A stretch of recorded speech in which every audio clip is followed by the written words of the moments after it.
Good morning, Allison. How are you? Good morning, Bill. I'm doing great. How are you? We're doing good. We're doing good. And also, good afternoon for those of you who are watching in whatever time zone that you're consuming this information from the two of us. Allison, what's new in your world over the past week or two? There's a lot that's new, actually. So I'm glad you asked. The spring market continues to be busy, steadily getting busier, which is great for both of us. Um, Definitely some exciting opportunities on the horizon, not only with the folks that we have lined up for today's episode and future episodes of the podcast, but you and I are working on some upcoming projects to expand our reach that Yes. I'm very much looking forward to getting into. So, yeah, a lot going on in our little ecosystem for sure. And it's election day in Chicago. It So, is. It's a big day. That is very yes. correct. So Hmm. a lot of traffic through downtown, City Hall, and neighborhoods. Yes. Yeah. It was exciting to see already the amount of people who were out and about early this morning getting set up to go vote. We love to see that. Yeah, I'm with you. I'm with you. Um, Before we bring in our guest for today, for those of you who are watching us for the first time, let us introduce ourselves to you. My name is Bill. I'm one of your hosts, and with me is It's me. My name's Allison, and I'm loving co hosting this podcast with Bill. And there's our yes, great photos. yes, exactly. For when you need to contact us, should you be interested in guesting in one of our upcoming episodes, simply scan the QR code. That's the easiest way to get in touch with either one of us. And so, with that said, let me now invite and bring in our guest for today, Edward Marchuka. Good morning, Edward. Hey, good morning, Bill. Allison, thanks for having me. Good morning. Thank you first Yeah. for sharing your time with us today. Oh yeah, absolutely. This is I'm looking forward to it. Yeah, and I know recently when we've spoken either live in person or through messaging, you know how that goes these days. Yeah. I know you within the recent 12, 18 months, you've worked through a lot of changes and transitions. And so I thought for that obvious reason and more, I asked for your time to come in, share with us and our audience members what you do, Okay. why you do what you do, and then share with us lessons learned, right? We can always benefit from that. Yeah, absolutely. Happy to. So, with that, why don't we start with really big picture, Edward? What industry do you apply your skills and experience in?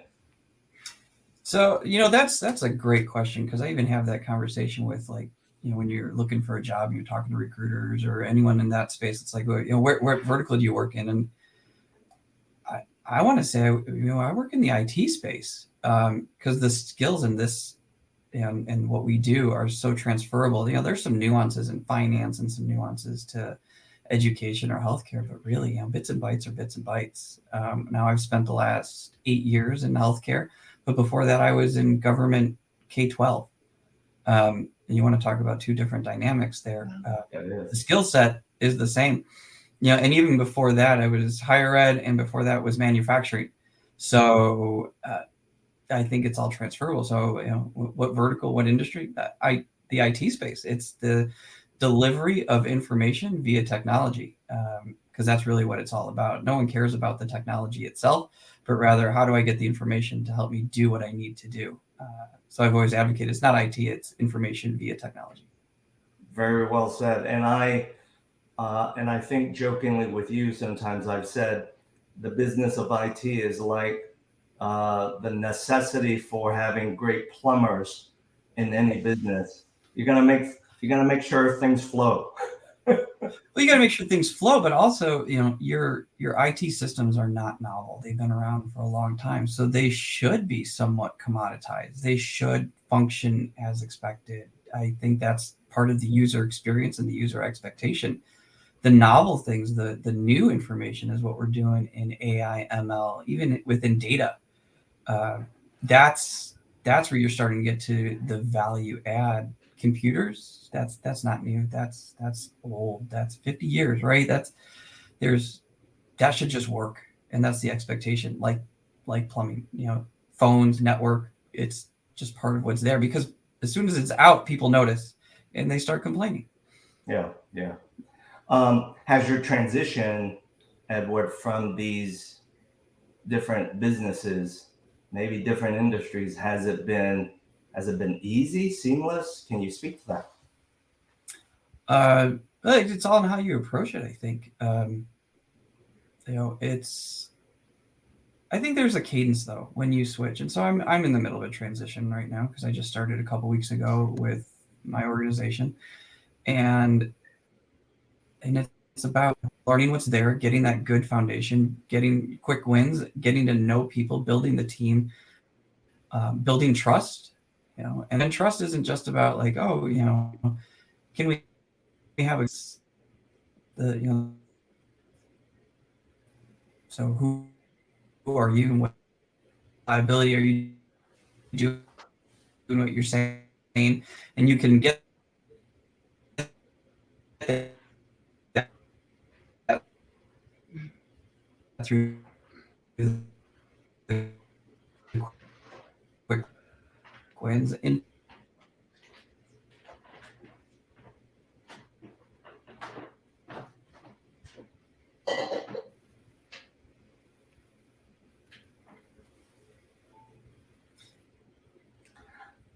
yeah, and so the transition, the biggest, and then switching over to the for.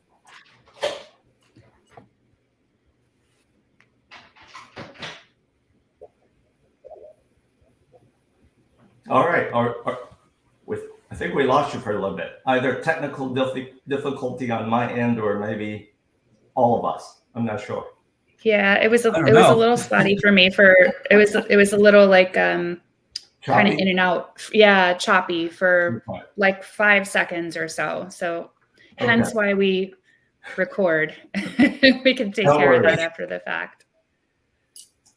No worries. So my next question, Edward, is what are some immediate goals that you want to achieve at Prior Health, and a shout out to them as well. So quick disclaimer, because I have to, opinions are mine and not of that of Prior Health. But some of the quick wins, I report into the president. Some of the quick wins that he's tasked me with is we're switching CRMs. There's some data needs within the organization, and we're rolling out. We're switching EMR platforms from it's within the same suite. So those are two of the big projects that they've pulled in right away. But then there's a list of other items. I do think there's definitely some end user support types of things. So again, that plumbing, that experience of the end user, because when people can't do their jobs, they get discouraged and frustrated. And I think that's something that every IT leader needs to come in and do, and get a pulse of the organization and find out really how's it going from the end user perspective. There's always the business goals, but if the people, we've got nearly 200 staff now. If 200 people can't do their job, it makes it hard to make money. Right. There's big initiatives with CRM and the new EMR, but day to day, we've still got people coming into the med spa, people coming in to schedule surgery, and if we can't do those consultations, that's an immediate impact to revenue. Yeah. And so that's part of what I'm doing right now, is just getting that good pulse and working with our partners for, providing that white glove end-to-end service, and then looking at how we can really enable the business and help out. Yeah. I have a question to piggyback on that, if I may, because I'm just thinking back to my own experience working in medical device sales and spending a lot of time inside hospitals trying to sell and implement disruptive technology. You can really slice and dice even just one hospital within a health system into several of its own silos and their different technology needs. So the needs of surgery may be entirely different than the needs of imaging, than the needs of the in-house pharmacy, or the needs of billing and medical records. So on your team, Edward, when you guys are starting to implement some of these initiatives that you've laid out, do you have implementation specialists who are kind of overseeing it at a slightly more micro level, or is it really just you kind of quarterbacking the whole process of making these changes with each and every department within a hospital that's going to be impacted by those changes?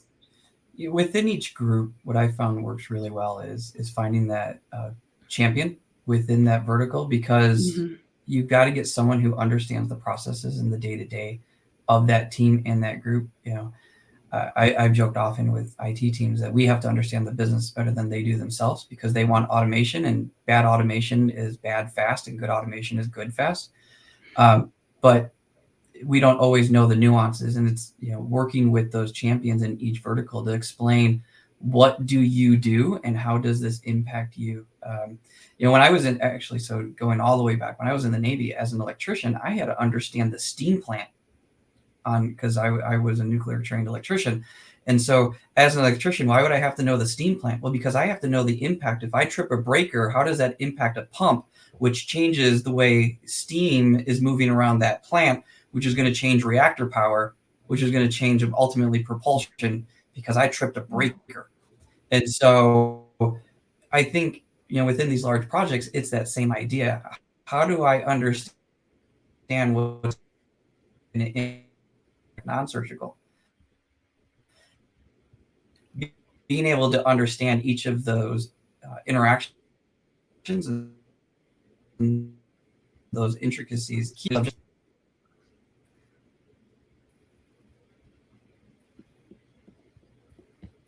I'm getting a little bit of choppiness again. Is that on just my end, or Bill, are you seeing that too? I think I'm okay. It may be on Edward's end. Yeah. Okay. We'll just give it a second to catch up. I think I caught 99% of your answer there, Edward. Okay. Technology, right? Got a little bit. Quick follow-up to that too, because you mentioned the importance of having a champion, and that's a word that I was also very familiar with in my former life. If you don't have a champion, you probably have some problems. So I'm wondering if you can kind of share some of your experience with running into opposition when trying to implement new technologies, new systems that are ultimately going to improve workflow. But in my experience, there's always one in the bunch who wants to do everything in their power to stop progress from taking place. Oh, no. So you broke up on the beginning of that question. I'm trying to change some of my resources here. Okay.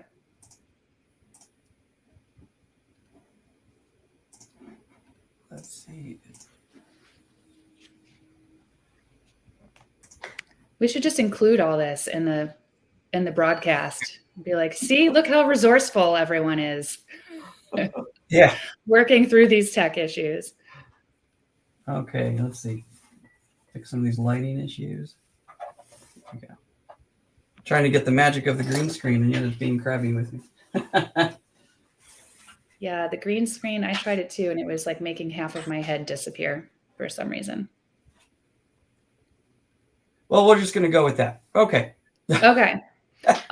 So condensed version of that question, because you mentioned the importance of having a champion, was I just wanted to hear if you could share some of your experience how do you deal with opposition to implementing new technology and to progress? Because sometimes for folks like us who we're excited about new technology, we embrace progress, we run towards it. But I have worked with many highly skilled, highly educated clinicians who absolutely run from it and want to slam on the brakes and kind of derail these projects that we know are ultimately going to be an improvement. So I was wondering if you could share some of your experience and how you deal with that. It's like any initiative. It's answering the question of what's in it for me. and trying to tie it back to what they care about. And Yeah. so I think that's probably the biggest thing that I work with is getting to know them. The trust equation discusses, one of the numerators is an intimacy, and it's getting to know the people, and finding out what makes them tick, and then tying it back to that. Mm-hmm. Totally. Assimilating is so important, isn't it? I mean, early in my career, when I used to go in and bring lunches into doctors' offices or into surgical lounges, someone gave me the good tip of like, hey, you should actually maybe dress down a little bit. Don't come in looking like such an outsider, because there are people within the organization who look at you and think, oh, lucky her, she just runs around doing lunches all day and makes all the money and it's glamorous and this, that, and the other, not seeing it from our perspective. But I think that's so key, is just always remembering that it ain't about me. No, it's not about us. And the denominator of the trust equation is self-orientation. And so, when that goes really high, the trust value goes really down. That's just basic math. And so when you change that self-orientation to nearly zero, you're getting an incredible amount, because it's about them. It's about you. It's about how can I help you do what you need to do, and making that connection with them. And the trust goes up exponentially at that point. And so if we're trying to get an initiative and someone's pushing back, well, let's have a chat. Let's figure it out and see how I can help you through this. And it shifts that direction. And a lot of time that's one-on-one. I was just presenting at another conference, and someone asked, how do I get my board on board with what I'm trying to do? And I'm like, go have lunch with them individually, one at a time. Find out what makes them tick. Most of them will take the lunch. And from there, you can curtail your story and your connection to what they care about and what they're focused in on. If you're in healthcare and they're focused on patient outcomes, then that's the discussion. Now, if you get someone who's really financially driven and you need to focus on, payment, et cetera, then great. This is how we're going to preserve revenue. And you start curtailing that to each of those people and getting the support that way. So, the discussion is, we're going to do this initiative. It's going to improve patient outcome this way, for first person, and it's going to drive revenue creation this way, second person. And now you get the vote, and it's like, well, they address my concerns. Yep, I'm on board. Mm-hmm. Yeah, it's always more about you, less about me. Yeah, it's so true across every industry. So I think that translates really well to the interview process as well. And I know we're going to touch on that in a little bit in your podcast and what you're doing for job seekers. But looking back now on so many experiences with multi-level interview processes that are lengthy and grueling and really in depth, the advice that I would give my former self is not to be as concerned with, giving the same consistent canned answers every single time and spewing the same canned questions every time, but to be more thoughtful about the individual who I'm sitting down with and tailoring everything to that individual, because it's going to be a different conversation with a recruiter than it would be with the person who's going to be my direct manager and who's their direct manager and who's the clinical liaison. So I think just in general, your approach of investing the time to get to know the individual and to understand their problems and to be able to convey to them what they want to hear is how they think that you can help them, not even how we think we can help them. How do they think that we can help them? So demonstrating that understanding is probably more than half of the battle. Yeah, I agree. And I think something that a lot of job seekers need to do is a little bit of research. And I know that there are articles and tips out there, is researching when someone asks X, what do they really mean? So tell me about a time when you had to work with a difficult customer. Mm-hmm. Yeah. Okay, you're not asking about that story. What you want to know is, hey, look, we've got some people here who can get quite upset. How do you work through that? Because we're asking this because it happens. Mm-hmm. Great. Okay, now I really understand the meaning behind the question, and now I'm going to address this pain point that you have. And I think that when you change that mindset, and it's about solving their problem and trying to figure out through your questioning and your answers what their actual pain point is. Sure. Otherwise, they wouldn't be hiring someone. In fact, when I took this job, they had grown to a point where IT function and the data function could not be someone else's job. They needed a dedicated person that knew the space. And so, through a little bit of background and from where I got the referral from, it's like, what's really going on here? Okay, now I understand what they're looking for. So let me demonstrate that experience and strength to drive that. A little bit of homework goes a long way. Yeah. Empathy. It is such a powerful and underutilized skill. It is. Hey, you gotta care. You gotta show you care. Mhm.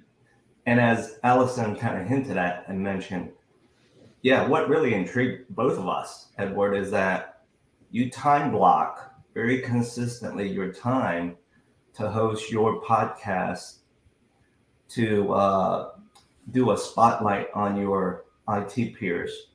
Yeah. Why do you do it, and how do you see it helping them? So I get that. I get it. People ask me because we'll do the pre-call and they'll be like, "Why are you doing this?" There's a couple reasons. So the first is it's my opportunity to send the elevator back down. It's a chance to do that. The other reason is when people go to an interview, like Allison said, there's canned responses to canned questions. You've prepared them, you've rehearsed them, and you can knock out tell me about a time when in 45 seconds because you've got that in your back pocket. You don't come across as you. And so what my show is doing, because there's two parts. There's the video part, which we post-produce down to make it digestible. Then there's the podcast, which is the full audio, and you get all the great stories behind everything. But they're more comfortable because it's one-on-one. It's me. I don't have a job for them. And so it's just a chat. So it really brings the guard down, and it allows that person to demonstrate to a potential employer who they are. And I encourage people, because we post it on YouTube, once you've applied, reach out to someone and send them the link. I guarantee you 90% of the people will watch the video. If someone applied to a job and said, "Hey, I applied to your job, did a little research, I'd really love to work with you. Here's more about me," I'll watch it. I'd watch that video. I think everyone would watch that video. Yeah. So that's that piece of it. The other side of it is I have 3LC Solutions, my side company, which is about telling a story. And 3LC Solution is the sponsor of the show. We've started plugging that a little bit more. The benefit, there's the helping showcase the person, getting them exposure, but then the benefit for us is we're telling an adjacent story, an adjacent solution. And here's the example. If you have a realtor, and so you can relate to this, Bill, a realtor gets on and they start to do a show, and if all they do is talk about realty and houses and listings and things like that, it's going to get boring. No one cares. If the realtor goes out and interviews everyone in the town of their expertise, so if someone likes to work in Romeoville, Illinois, right, they're going to go and they're going to meet and mingle with the small business owners, and their show is going to be 15 minutes interviewing the guy that runs the popcorn shop. They're going to interview the guy, the car dealer, so that when I'm looking for a house in Romeoville, I want that guy, because that guy knows the town, knows the people. They're not selling their services. They're showcasing how well they know. And so what we're doing, or what I'm doing, is we're just helping people tell a story. And so when someone's like, "Gosh," and I just did a call, a group is having a problem selling their IT and InfoSec story. Oh, yes. Who better to help tell your story through IT and InfoSec, because I have a product for that, than the guy that's helping people tell other people's stories. Mm-hmm. That's all we're doing. So it's free content. Content is king. Yes. It's helping someone else land a job, get them exposure. I don't know how many people I've talked to in person that said, "Hey, I set up a call with someone from the Watch Out Wednesday show." And so they're getting that benefit, and we're getting a little bit of free content and a little bit of exposure without any ad spend. And it helps everyone all around. That's why we're doing it. So, but first it's about the job seekers. And I don't know how many people have either ghosted me or we're just like, "No, thanks, I don't want to be on the show." Like, people will set up time and then they won't show up to the recording. Really? Oh. Yeah. That is shocking to me. How old are these people? I would think, especially with like millennials and Gen Z, understanding that this is the currency. This is it. Whether you like it or not, like, we're here, It's going and to help you this stand is out. how we relate to one another. That relational leverage, and Bill and I have talked about sphere hacking.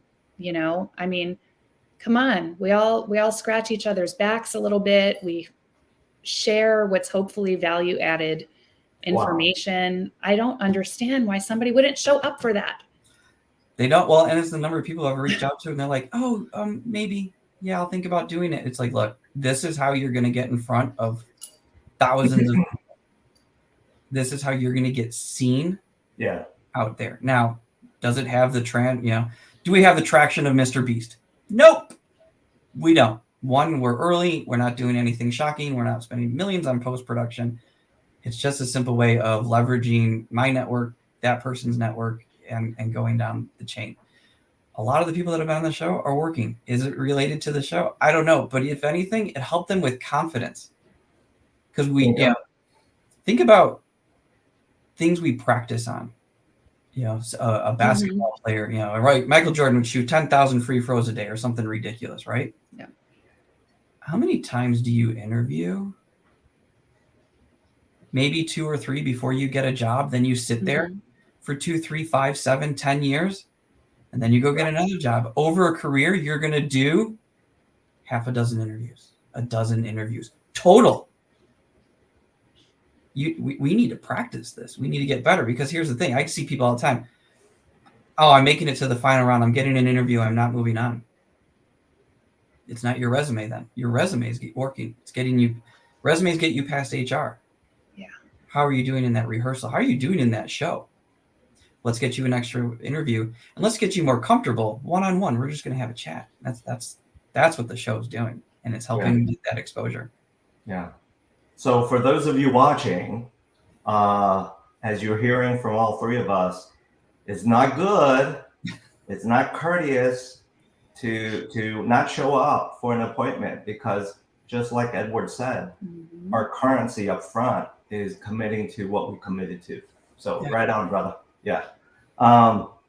As we wrap up, I'm going to throw this question at you, because Allison and I are always curious to understand from our connections, as they work through life events, what's the trigger? So what I think I remember, Edward, that you shared with me is you moved from living in the city to the suburbs, right? Yep. What was your trigger? What was your trigger event? So I was commuting downtown. I already had a job working in higher ed, and then I got the job with CPS. And so a rule for working with CPS or Chicago in general is you have to live in the city. Live in the city. So we've extensively searched and finally found a house and moved into Portage Park.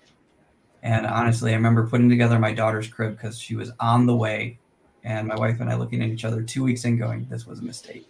But we stuck it out for 2 years. We're like, let's give it the old college try. But living in Portage Park, you can't walk anywhere. It's not like living in Wrigleyville or off Clark, where it's like everything's there and it's cute and it's fun.